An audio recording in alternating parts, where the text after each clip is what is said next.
It is that time of the year that 2016 is come to an end. It's time to do my top 10 favorite films of 2016. These are the 10 films that have impacted me, I loved, and had rewatch value. And one important thing, this is my opinion, this is why it should be top 10. So let's get right into it. Number 10, Moana. This is the latest Disney animation studio film that has released on November and starred Aline Carvalho and The Rock. And this movie is great. You have a sense of adventure. The music is great. The direction and the animation, it looks awesome. It looks beautiful. The music is wonderful. Like I said, it's overall a great Disney film that makes this movie even epic. That sense of epicness, and we're following the Moana and with the demigod Maui, and it's just a ton of fun. I love the songs in the movie.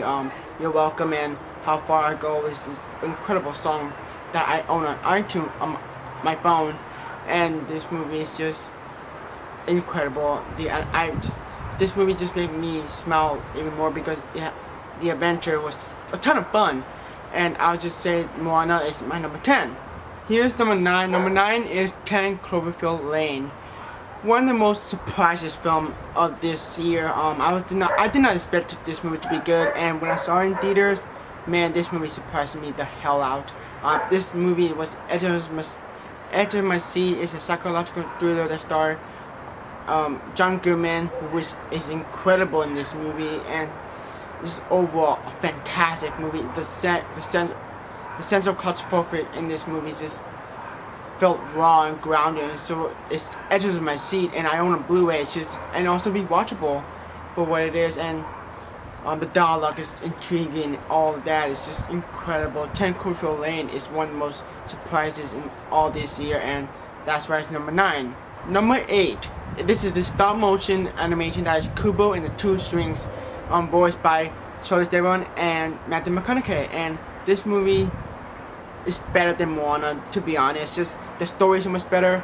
The acting, the animation, the characters, the Beatles were my favorite character in the movie. It's just a ton of fun. I love the culture that Japanese they show in this movie. Love the adventures in this movie. Love the comedic in the movie. The action was great. All in all, that's why number 8. That is Kubo and the Two Strings. Number 7. I did not have a great experience watching this in theaters, but I did rewatch this movie on Blu-ray the past few months ago. That is TheShallows, starring only Blake Lively in trying to survive and outsmart the shark, and it's just a ton of fun. It was edge of my seat, and the action, the cinematography, the way they use for the shark is just incredible, and the shark looks creepy. This is why I'm scared of the oceans, and that's why I hate sharks, because there's a sense of fear of the shark, and it's just Blake Lively trying to outsmart the shark, trying to go back to the island, and it's just an incredible movie. Not incredible, but it's a good, fun movie. Like everyone can watch. Like you can watch this movie with the group and enjoy the edge of your seat moments in the movie. It's just a great, and the shots, the cinematography just looks gorgeous the way it is, and the third act of the film just made more satisfying in the movie. That is number 7, TheShallows. Number 6. This is a movie that had impacted me a lot. I did teared up in the end of the movie. The way it is that this movie actually happens in real life. This is based on a true story and true events. That is Deepwater Horizon, starring Mark Wahlberg and directed by Peter Berg. To the performance alone, Mark Wahlberg stole it. I mean, he made us feel emotional because of his performance, and the way Deepwater Horizon, the oldest spill, one of the best disaster movies this past year, made it more emotional, and just the character trying to get through this, trying to survive, and just dealing with the most dangerous thing they ever done, the oil spill. And it's just, I forgot this is based on a true story because how real this movie, how emotional right this movie is because of Mark Wahlberg, the performance on this. I'll definitely own this on Blu-ray for sure. The story was great. Gina Rodriguez was fantastic in the movie, and Mark Wahlberg stole it once again. And it's very well directed film. Showed the passion that Peter Berg cared about this story of Deepwater Horizon, and made it in the big screen in the best way possible. And that's why it's number 6. That is Deepwater Horizon. Number 5. This is directed by Denis Villeneuve. This is a movie that I have to rewatch so I can understand a little bit more. And it is not everybody's cup of tea. That Arrival, starring Amy Adams and Jeremy Renner and a ton of more cast. I love this movie. The reason why this movie, yes, it is a slow burn movie, but I loved it because the dialogue intrigued me. The way it is about the language of the aliens in this movie, and the science fiction. I love science fiction, and this movie ate my mind up. At the end of the movie, you know what it means if you saw the movie. But it is a great movie. Not everybody cup of tea, but that's right. Number 5, that is Arrival. Number 4, that is Manchester by the Sea. This was an emotional coaster of the ride. I gotta say, I saw it with my mom. My mom did not like it because it's so depressing, but I loved it because I care about the characters and the story of this. This man had to gone through to take care of his guardian, which played very amazingly. This is an Oscar worthy in my opinion. The story, the screenplay, the performance, the direction is just all around great.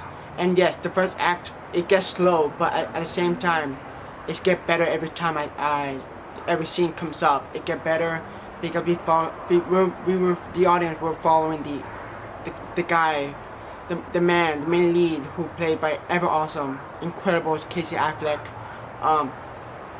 It's just the way he had his life is, and it's just depressing, and that's what makes the performance was great. And it's about like the way he said that life sucks. Yes, that is so true. He had gone through a lot in his past life, and that's why this movie had impacted me, and I learned a lot about life.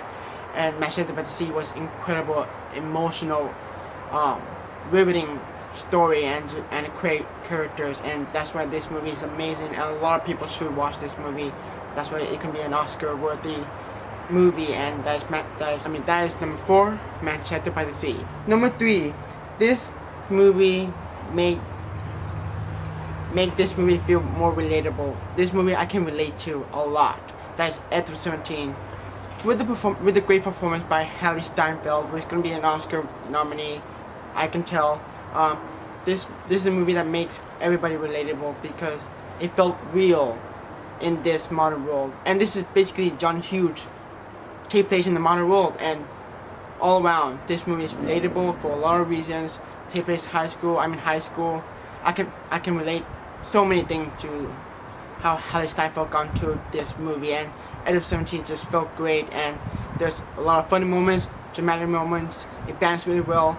It's all around great, and Woody Harrelson as the teacher was fantastic. A ton of fun.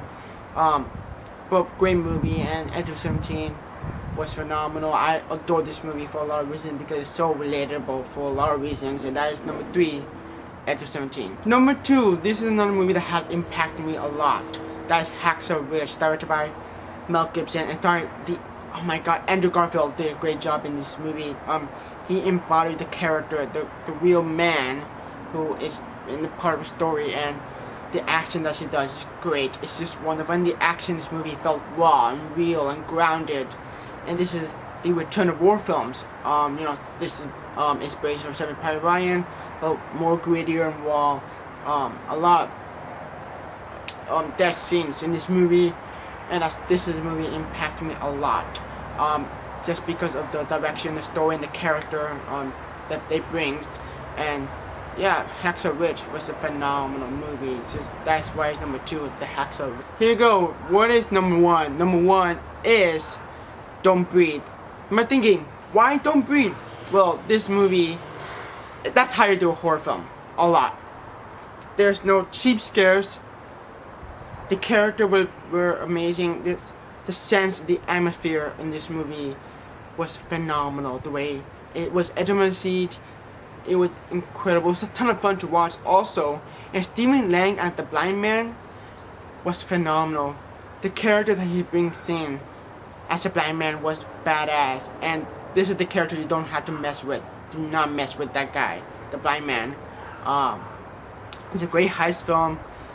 The scenes just and I was entering my scene the whole time watching this movie, and I own a Blu-ray and I watched it twice already. And it's just phenomenal.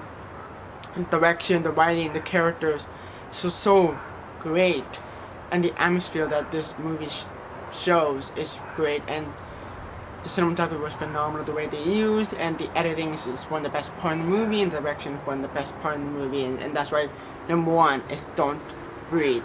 This is my top 10 favorite films. That's the scene. Comment below what you think other films I talk about from my top 10, what you think was your favorite, and yeah, I can't believe 2016 is almost end. And yeah, I hope 2017 is a better year. I hope you have a wonderful, happy new year, and I'll see you guys in 2017.